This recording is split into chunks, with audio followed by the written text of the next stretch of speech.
সুপ্ৰভাতম শ্ৰীমদ্ ভগবত গীতামৃত। আজি শ্ৰীমদ্ ভগবত গীতাৰ জ্ঞান বিজ্ঞান যোগ নামৰ সপ্তম অধ্যায়ৰ অষ্টম সংখ্যক শ্লোকফাকি হৈছে এনেধৰণৰ: ৰসোহমপ্সু কৌন্তেয়া প্ৰভাস্মি সচি সূৰ্যয়োঃ প্ৰণৱঃ সৰ্ববেদেষু শব্দঃ খে পৌৰুষং নৃষু। এই বিশিষ্ট শ্লোকফাকিৰ বক্তা হৈছে শ্ৰীমৎ ভগৱত শ্ৰীকৃষ্ণ। শ্লোকফাকিৰ অসমীয়া অৰ্থ হৈছে এনেধৰণৰ: হে কৌন্তেয় অথবা কৌন্তি পুত্ৰ অৰ্জুন, মই পানীত থকা সোৱাদ, ময়েই সূৰ্য আৰু চন্দ্ৰত থকা পোহৰ, সকলো বৈদিক মন্ত্ৰত থকা ওমকাৰ ধ্বনি ময়েই অথবা প্ৰণৱ ধ্বনি ময়েই, আকাশত থকা শব্দ ময়েই আৰু মানুহবিলাকৰ গাত থকা ক্ষমতাও ময়েই বুলি কোৱা প্ৰসংগত ভগৱান শ্ৰীকৃষ্ণই সখা অৰ্জুনৰ আগত এই বিশিষ্ট শ্লোকফাকিৰ অৱতাৰণা কৰিছে। শ্লোকফাকিৰ তাৎপৰ্যাৰ্থত উল্লেখ কৰা অনুসৰি ভগৱানে কিদৰে নিজৰ বিভিন্ন জাগতিক আৰু চিন্ময় শক্তিসমূহৰ সহায়ত সমগ্ৰ বিশ্ব ব্ৰহ্মাণ্ডতে ব্যাপকভাৱে বিৰাজ কৰিছে সেই বিষয়ে কোৱা প্ৰসংগত এই শ্লোকফাকিয়ে এই বিশিষ্ট কথাখিনি উপস্থাপন কৰিছে।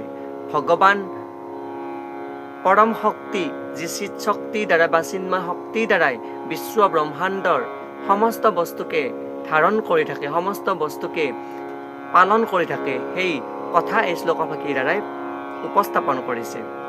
আৰু এই শ্লোকৰ মাজেৰে উপস্থাপন কৰাৰ প্ৰসংগত প্ৰাৰম্ভিকভাৱে যি ভগৱানৰ বিভিন্ন শক্তিসমূহৰ মাজেদিয়ে ভগৱানৰ যি উপলব্ধি হয়, সেই উপলব্ধিৰ কথাও বাৰুকৈ বুজিব পাৰি।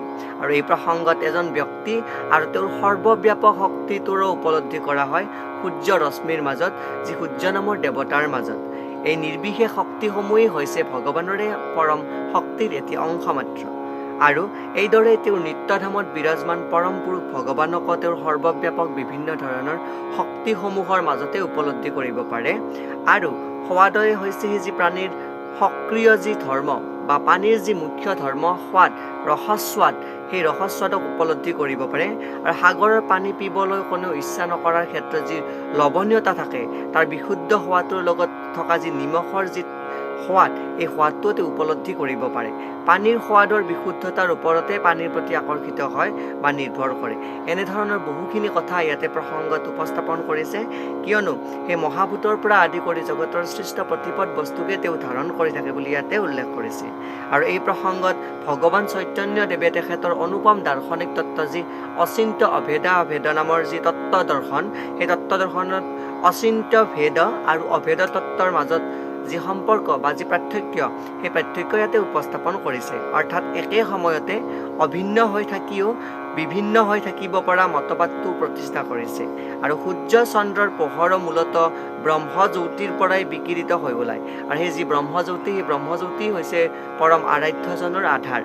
সেই ব্ৰহ্মজ্যোতিটো ভগৱানৰ এটা নিৰ্বিশেষ উজ্জ্বলতা আৰু প্ৰণৱ বা ওমকাৰৰ সৈতে এটা অপ্ৰাকৃত শব্দ অথবা এটা চিন্ময় ধ্বনি, এই প্ৰতিটো বৈদিক মন্ত্ৰৰ আৰম্ভণিতে থাকে। আৰু ইয়াৰে পৰমেশ্বৰক সম্বোধন কৰা হয়।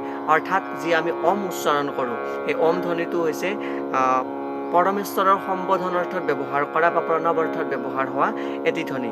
যি ধ্বনি, যি ওম শব্দ আমি প্ৰত্যেকটো মন্ত্ৰৰ আগতে উচ্চাৰণ কৰোঁ। যেনেদৰে আমি গায়ত্ৰী মন্ত্ৰ উচ্চাৰণ কৰাৰ লগে লগে ওম ভূৰ্ভুৱঃস্বঃ তৎসবিতুৰ্বৰেণ্যম ভৰ্গো দেৱস্য ধীমহি ধিয়ো য়ো নঃ প্ৰচোদয়াৎ। ঠিক তেনেদৰে আমি যদি শান্তি মন্ত্ৰ পাঠ কৰোঁ, তেনেকৈ ওম সৰ্বে ভৱন্তু সুখিনঃ সৰ্বে সন্তু নিৰাময়াঃ সৰ্বে ভদ্ৰাণি পশ্যন্তু মা কশ্চিৎ দুঃখভাগ্ ভৱেৎ। ঠিক তেনেদৰে ইয়াৰো এই শ্লোকফাকিৰ মাজেৰে প্ৰণৱ শব্দটোৰ ব্যাখ্যা এনেদৰে উপস্থাপন কৰিছে: যি চিন্ময় ওমকাৰ ধ্বনিত গুণগুণাই থাকিবলৈ ভগৱানৰ যি শক্তি, সেই শক্তিক উচ্চাৰণ কৰিব পাৰি, সেই শক্তিক উপলব্ধি কৰিব পাৰি।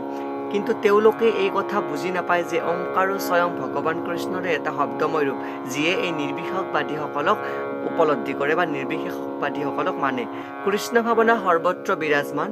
যিজনে কৃষ্ণ ভাৱনাৰ বিষয়ে জানিবলৈ পাইছে তেওঁৰ সেই ভাগ্যৱান বা ভগৱানৰ যি স্বৰূপ বা যি ওমকাৰ ধ্বনি সেই ওমকাৰ ধ্বনিক উপলব্ধি কৰিব পাৰিছে। আৰু যিসকলে কৃষ্ণক বুজি পোৱা নাই তেওঁলোকে ভ্ৰমত পৰিছে বা বিবৰ্তৰ মাজত সোমাই বিভ্ৰান্তিত হৈছে। গতিকে কৃষ্ণক জানিব পৰাটোৱে মুক্ত আৰু তেওঁলোকৰ বিষয়ে তেওঁ যি অজ্ঞান হৈ থকা অৱস্থাটোৱে হৈছে বন্ধন বুলি ইয়াতে ব্যৱস্থাপনা কৰিছে। আৰু যি মুক্ত আৰু অজ্ঞানীসকলৰ মাজত থকা যি বন্ধন সেই বন্ধনৰ প্ৰসংগত এইখিনি কথা উপস্থাপন কৰিছে। যদি ভগৱানক আমি উপলব্ধি কৰিব পাৰিছোঁ তেতিয়াহ'লে আমি মুক্ত স্বৰূপ লাভ কৰিছোঁ, আৰু যদি আমি ভগৱানৰ স্বৰূপক উপলব্ধি কৰিব পৰা নাই তেতিয়াহ'লে আমি অজ্ঞ বা বিবৰ্ত বা বন্ধনৰ মাজত সোমাই পৰিছোঁ বুলি ইয়াতে উপস্থাপন কৰিছে। এয়েই উক্ত বিশিষ্ট শ্লোকভাগীৰ সৰল গূঢ়াৰ্থ। ধন্যবাদ।